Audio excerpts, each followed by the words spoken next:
আপনারা সবাই সঙ্গে ছিলেন, কাজে আমার নতুন করে বলতে হবে না। যা যা দৃশ্য, যা যা কথাগুলো বলা হয়েছে, এটা বর্ণনা যদি দিতে হয়, শব্দ যদি ব্যবহার করতে হয়, তাহলে বলতে হবে একটা বিভৎস দৃশ্য।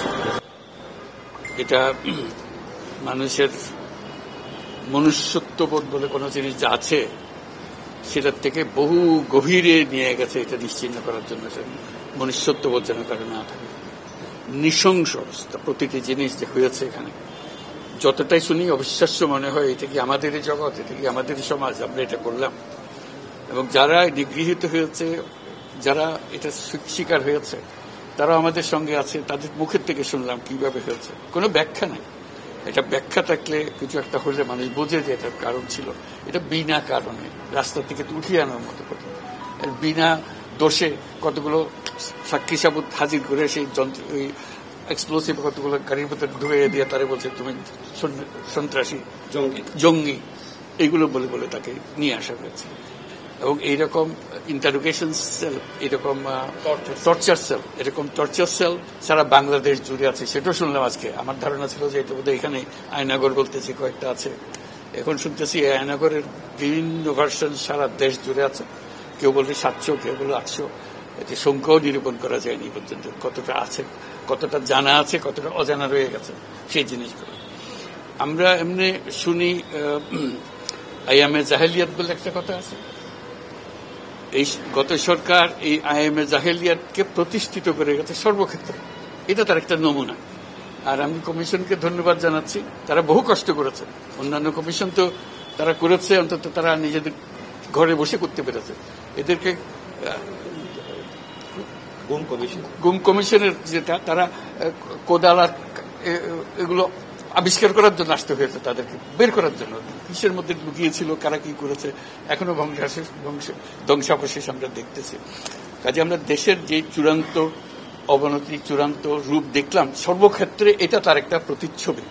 কাজে গুম কমিশন যেটা আমাদের সামনে নিয়ে আসলো, সেটা হলো যে কি পরিমাণে একটা দেশকে সর্বদিকে ধ্বংস করা যায়, এমনকি মানুষের একেবারে সামান্যতম যে মানবিক অধিকার সেটুকু থেকে বঞ্চিত করে রেখে দেওয়া হয়েছে।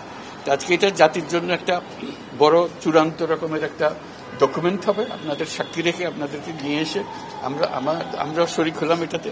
যারা এই ভুক্তভোগী তাদের সঙ্গে কথা বললাম, কয়েকজনের সঙ্গে। ভুক্তভোগীদের সংখ্যা আমার জানার মতো 1700 প্লাস, 1750 প্লাস এরকম যারা ভুক্তভোগী।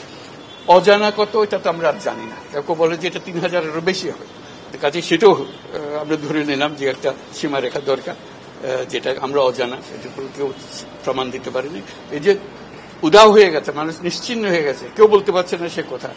তার মেয়ে আপনাদের সামনেই ছিল আজকে, যে বলছে আমার মাকে কোথায় নিয়ে যাওয়া হয়েছে। আজ 9 বছর করে, 9 বছর ধরে আমরা আর খোঁজ পাইনি। সে নিজেও ছিল, 11 বছর বয়সে ছিল, সে মায়ের সঙ্গে ছিল, তাকে রেখে মাকে নিয়ে চলে গেছে। এই হলো সামান্য একটা দৃশ্য। এই দৃশ্য বড় করুণ দৃশ্য। এবং এটার কঠিনতম যে লেসনটা হলো, যারা করেছে তারা আমাদেরই সন্তান, আমাদেরই ভাই, আমাদেরই ঘনিষ্ঠ আত্মীয়, তারাই করেছে। এবং আমরা এই সমাজকে যদি এর থেকে বের করে না আনতে পারি, তাহলে এই সমাজ তো টিকে থাকবে না। যে এইভাবে যদি আমাদের হয়, আমাদের সন্তানরাই যদি এগুলো করে, এবং তারা যদি এইরকম কাজ করতে পারে, যে মানুষের পক্ষে যেটা সম্ভব। একজন বলছিল ওই যে খুপড়ির মধ্যে তাকে রাখা হয়েছে, গ্রামে তো মুরগির খাঁচা এর চেয়ে বড় হয়। এরকম অবস্থা, মুরগিও নড়াচড়ার যেরকম জায়গা পায় না, ওরও নড়াচড়ার কোনো জায়গা নেই। ওকে ব্যবস্থা রাখা হয়েছে, মাসের পর মাস, বছরের পর বছর তাকে ব্যবস্থা রাখা হয়েছে। এটা মানুষের সামনে এখন বিচার রইল, কিভাবে আমরা আবার নতুন করে সব সমাজ গড়তে পারি, যাতে করে আমরা এই যে এটা আমাদের সবারই অপরাধ, যেটা হতে দিয়েছি আমরা দেশে।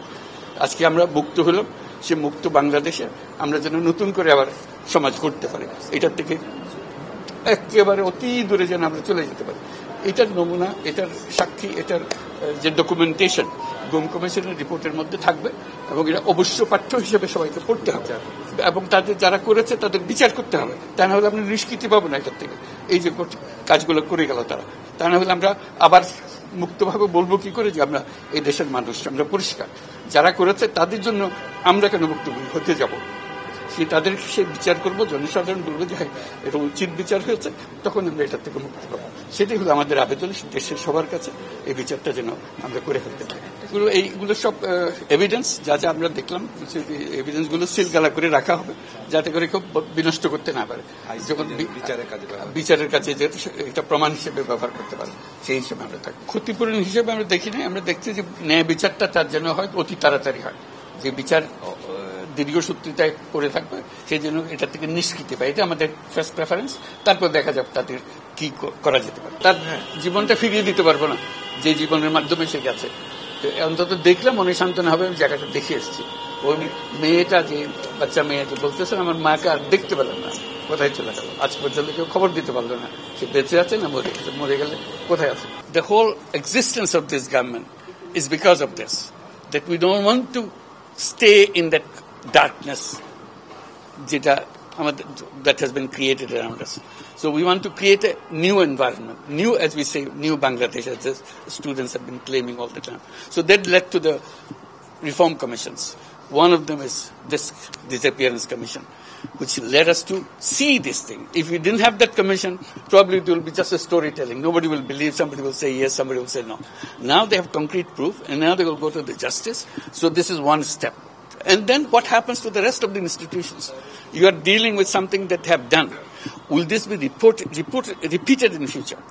That's something we have to make sure that it's not repeated in future. No way. Nowhere near it. This is the worst ever in the whole world possible. So we don't want to have anything to do with it. We'll be as normal as any civilized human being could be. So that's our commitment. That's what the reform commissions are all about.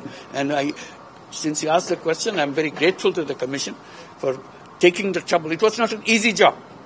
They had to fight in all directions to discover. This is a whole discovery mission. It's not as simple going and taking evidences and writing reports about it. So they had to really detectives in very serious way. And they're still worrying about whether we can keep the evidences as they are after all this thing happened. So this is our commitment. We want to create that society and that world for us.